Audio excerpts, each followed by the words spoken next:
La siguiente intervención corresponde a la sexta dentro de esta continuación del punto del orden del día. Corresponde a la asambleísta Esther Cuesta. Buenos días, ecuatorianos que nos escuchan dentro y fuera de la patria, compatriotas migrantes a quienes me honro en representar. Presidente, el tema que hoy nos convoca tiene que ver precisamente con un tema de derechos humanos. Yo quiero empezar por ahí.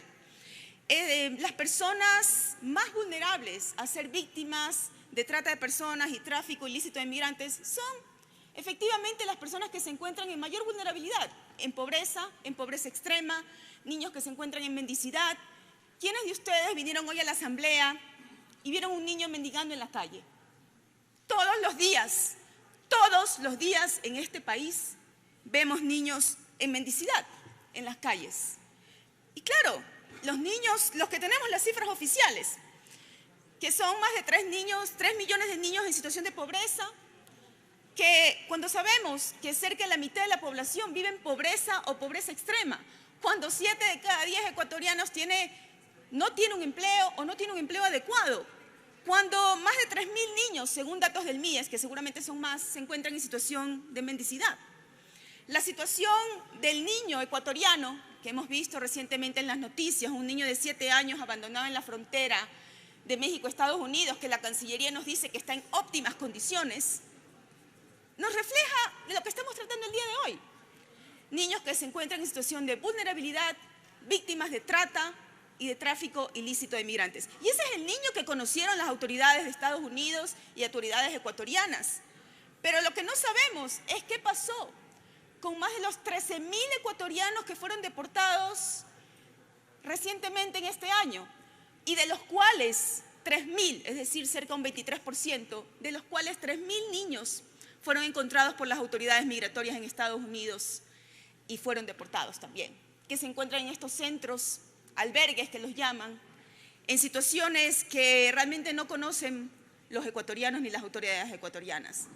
¿Por qué esos niños están migrando? Porque sus padres se encuentran en Estados Unidos a menudo en situación irregular y no pueden realizar una reunificación familiar bajo la ley, bajo las leyes migratorias a menudo de Estados Unidos. Esta ley, presidente y colegas asambleístas, tiene que ver con una grave violación de derechos humanos que se ha convertido en un negocio extremadamente lucrativo, tal vez después de las armas y de las drogas, para las organizaciones de crimen transnacional. Pese a los grandes avances en relación a la defensa y protección de derechos humanos a nivel internacional, los mercados de venta de personas con fines de explotación sexual, laboral, pornografía o para el cometimiento de actos ilícitos siguen operando clandestinamente en nuestro país y en el mundo entero. Las cifras de la Organización Internacional para las Migraciones establece que cada año cerca de 2 millones de personas, 2 millones de personas son víctimas de trata, de las cuales el 80% son mujeres y niñas y 50% son niñas, niños o adolescentes. Estas cifras corresponden a los casos de trata de personas a nivel internacional, pero también existe todo un aparataje, toda una organización al interno de los países, porque no es que los cogen a los niños o los cogen a las víctimas en la frontera, al ladito del puente de Rumichaca, no. La captación, el reclutamiento de las víctimas suceden en las zonas más empobrecidas de nuestro país, en las zonas de la ruralidad, en las zonas donde no hay Estado, donde hay una ausencia del Estado. Ahí es donde sucede este reclutamiento y son transportadas hacia las ciudades más grandes, donde les ofrecen supuestamente mejores condiciones de vida, con engaños, con coerción y en muchos casos desde los sectores rurales a los sectores urbanos. La Comisión Interamericana de Derechos Humanos ha sostenido que las mujeres migrantes, en especial las niñas y las adolescentes, se encuentran en una mayor situación de vulnerabilidad de ser víctimas de trata de personas con fines de explotación sexual y prostitución forzada. Sin embargo, señala que en nuestra región, se evidencian diversas formas de trata de personas, mientras que la explotación con fines de trabajo forzado, servidumbre doméstica, agrícola o minera, mendicidad y niños soldados son formas de trata que ocurren dentro del mismo país de la víctima o países vecinos.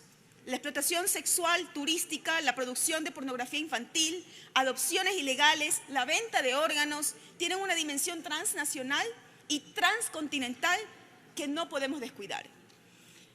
La trata de personas tiene dos caras, colegas asambleístas. La primera, la una, es la punible, que ya es un delito nacional, un delito transnacional, cuyos responsables deben ser perseguidos por la justicia y los órganos de seguridad ciudadana. La otra cara de la moneda, la que estamos tratando el día de hoy, tiene que ver con las víctimas de ese delito. No solamente que sea la sanción para el que comete este delito, sino que necesitamos un Estado, una ley, y para eso sirve esta ley, para proteger los derechos de las víctimas y asistirles en sus necesidades. Estos dos paradigmas, necesarios y complementarios, son diferentes. Por una parte, la perspectiva securitista y de persecución penal del delito, y por otra parte, el enfoque de derechos humanos y de protección y asistencia a las víctimas del delito. Este proyecto de ley contra la trata de personas y tráfico ilícito de migrantes debe priorizar ese enfoque de derechos humanos y protección a las víctimas de trata.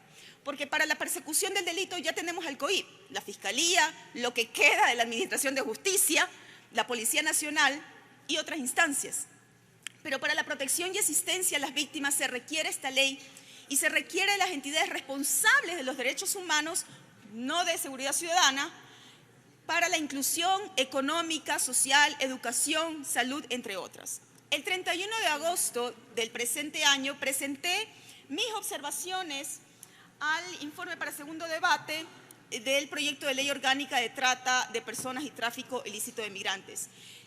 En estas observaciones, solamente quiero mencionar una, porque ya la comisión debe tener mis observaciones, tiene que ver con el ente rector que trata el tema de trata.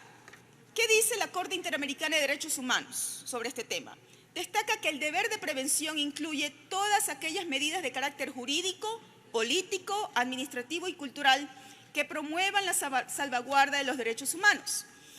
Este análisis, importante al momento en que los estados definen la institucionalidad responsable para afrontar la protección y asistencia a las víctimas de trata y tráfico ilícito de migrantes.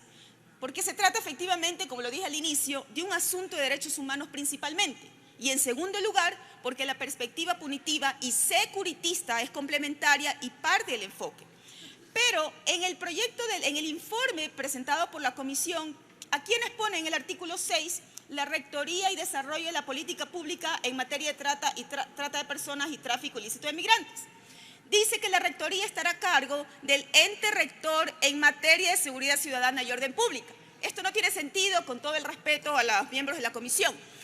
Tiene que ser el ente rector, el ente encargado en materia de derechos humanos. Efectivamente, antes el Ecuador tenía, el tema de trata estaba a cargo del extinto, cuando Ecuador tenía un Ministerio de Justicia, estaba a cargo del Ministerio de Justicia y Derechos Humanos. Luego, decisiones realmente que aún no comprendemos, se lo traslada, el gobierno anterior lo traslada la rectoría a la instancia de seguridad ciudadana y orden pública.